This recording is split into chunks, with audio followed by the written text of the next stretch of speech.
Figure and ground with repeated dots. So one of the techniques that you're going to really need to focus on is the copying and pasting and selecting items.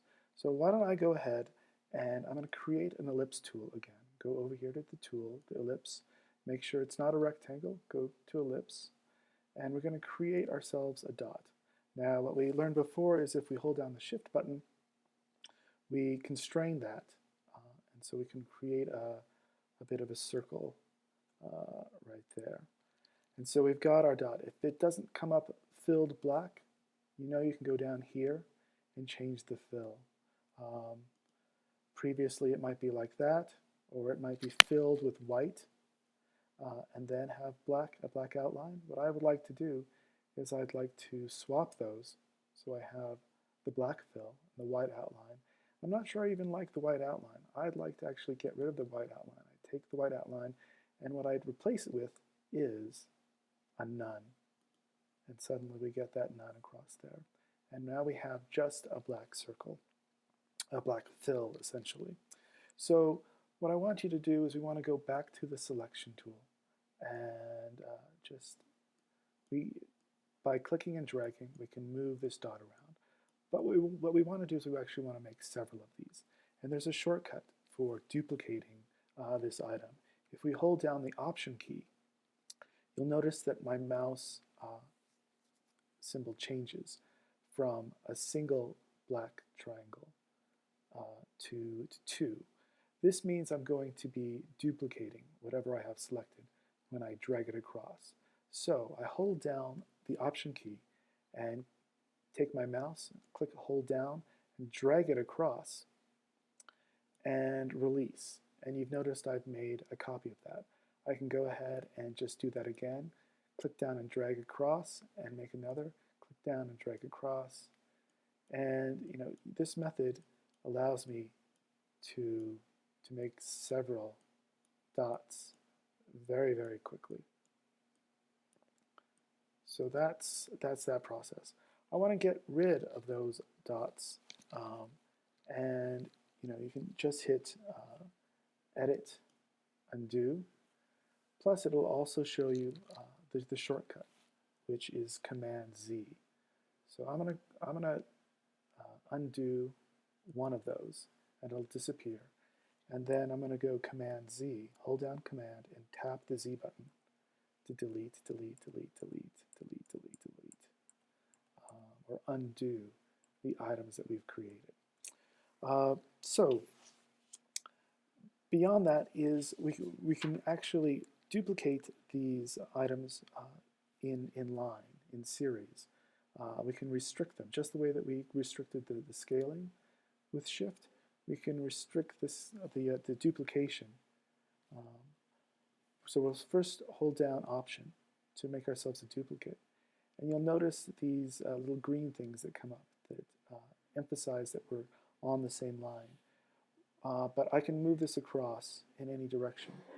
To constrain it just to vertical or horizontal, I'd hold down the Shift key, and now you'll notice that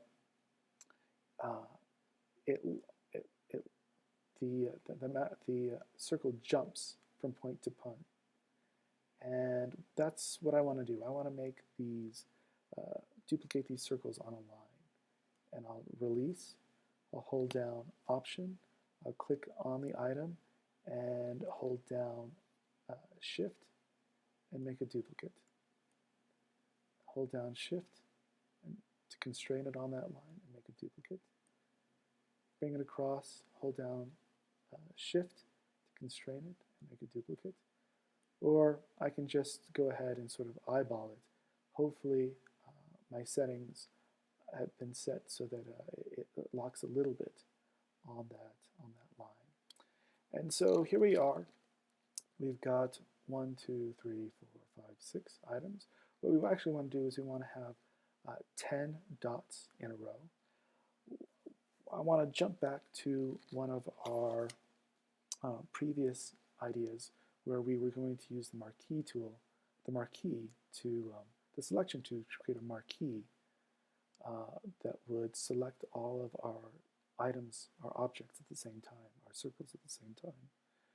And the way I do that is I will go ahead and click off on one side, drag across, drag my marquee all the way across my items and release. And I've selected all of those items. What I want to do next is I want to scale them down because I don't have quite enough space to put 10. And we're just going to roughly eyeball the space that we might need. I'm going to go here to this bottom corner, this box, and if I hold the mouse down while I'm over that, you'll notice that I can stretch and squash those circles. Now, I don't really want to do that. I want those circles to remain circles. So I'm going to hit a modifier key, which is the shift, which tends to lock things. And when I do, it locks it into the previous dimension. And so I retain my circles. I'm going to shrink them a bit and then release. And then I have these 6 items. I need 10, right? Let's see, I'm going to need 4 more of those. So I'm going to go ahead and select the next 4 circles. And I want to copy and paste some of those. I can use the previous system where I would hold down the Option key and drag them across. I can also just copy and paste. Though they're selected, I'll go ahead up to Edit, Copy, and it'll copy those into the computer's buffer. And then I'll go ahead, Edit, Paste. When I paste back in Illustrator, paste tends to happen in the center of my screen. And then I need to just move those dots back into place. And I'm just going to go ahead and do a marquee and select them. And there we are. I have 10 dots.